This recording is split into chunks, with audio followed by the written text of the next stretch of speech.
begin? Okay, you were on film. And then I walk into the view here. In one way, I really dislike electronics. Communicating electronically may be fast and efficient, but it's cold and impersonal. My hope is that what I'm going to share with you all this morning is warm, personal, and meaningful. It's about a life lesson that my brother and I learned before it was too late. I've chosen to dress as I have today to illustrate how, in terms of fashion at least, Richard and I were as different as night is from day.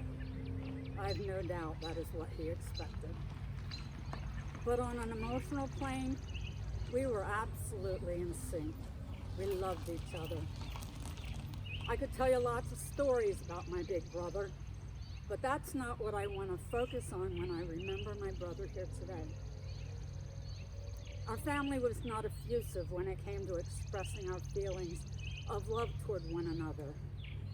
Loving our family should just go without saying. Not so. The first time I remember saying the words "I love you" to our dad was as he lay in a hospital bed, having just suffered a stroke. When I said to him, "I love you," he cried. I don't think I ever saw my dad cry before. I actually worried that he'd have another stroke as a result of hearing me say those words. He was so choked up. 3 months later, my dad was dead. But I had told him in words what he undoubtedly assumed, but had never told him.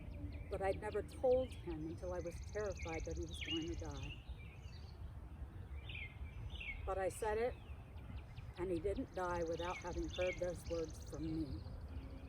Richard and I have a similar story, but thankfully we learned how to express our deep and abiding love for each other much sooner than I had in the case of my dad. There were years during which Richard and I were essentially estranged. There was a reason that we both recognized at the time. That is one regret that we both shared. We had let religion tear us and our larger family apart. We both renounced that religion and have since become very close.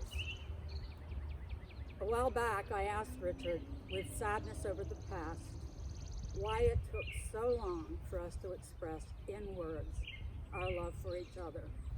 He responded, "Better late than never."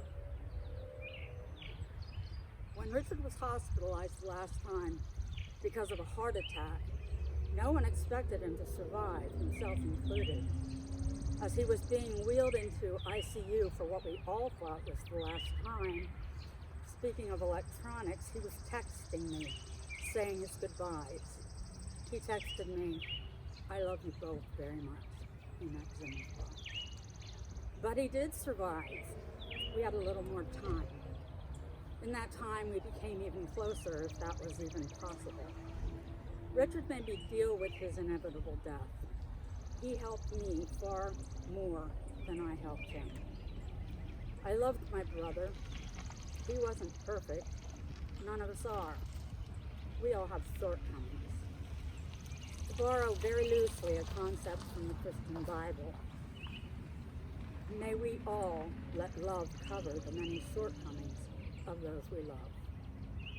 Through all the pain that Richard suffered in his life, he believed, and often reminded me at times when I was down, that life is beautiful.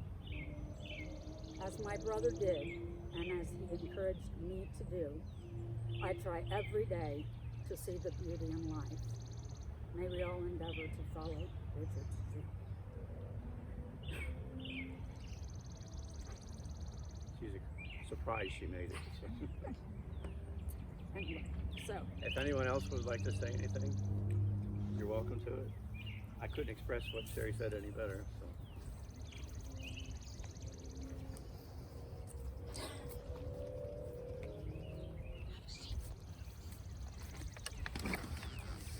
Try to get through this without breaking up.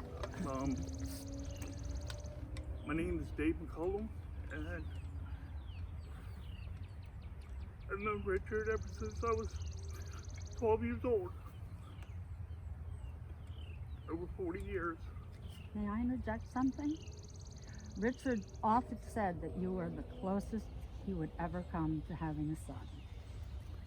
Well, that makes sense because there was 3 or 4 of us that started hanging around with Richard when we were young, and he was our pop.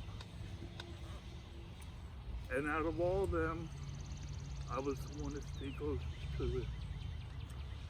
He taught me so much. Through life, in God's Word,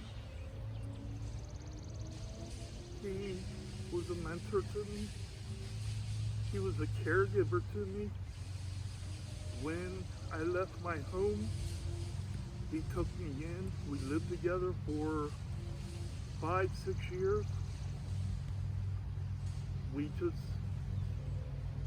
He was always there for me. I was able to always talk to him, listen. He listened to me.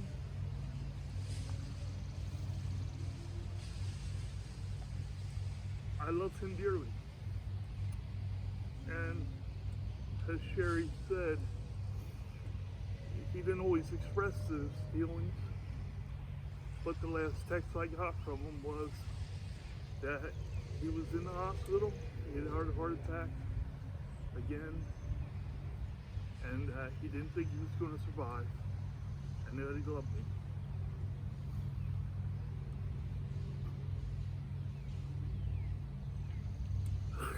We're going to miss him very much.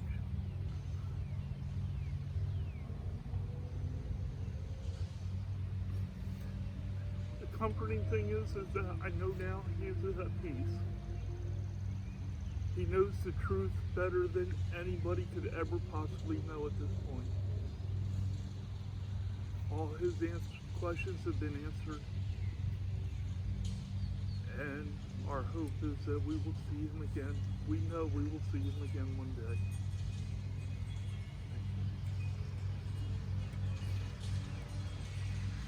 Anybody else? No, good.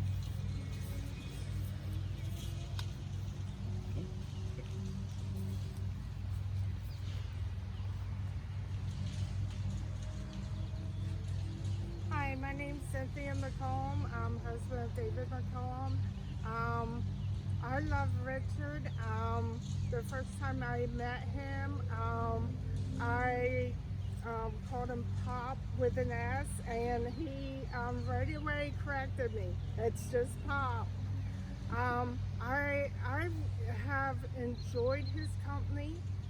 I have enjoyed the talks, the debates, the spending time with him. I've enjoyed taking care of him and taking him to his doctor's appointments, going food shopping for him, taking care of his pet corgi.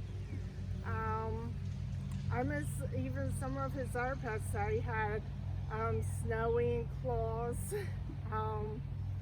All the times that Dave and I have gotten together with him. At one point in time, I had Richard living underneath of me in an apartment, and that was some really great fun times. And when I found out that Richard had passed away, I burst into tears because I cared about him so much. And I loved him. He was a great mentor. And he was a great listener too. And I will miss him very dearly. Thank you.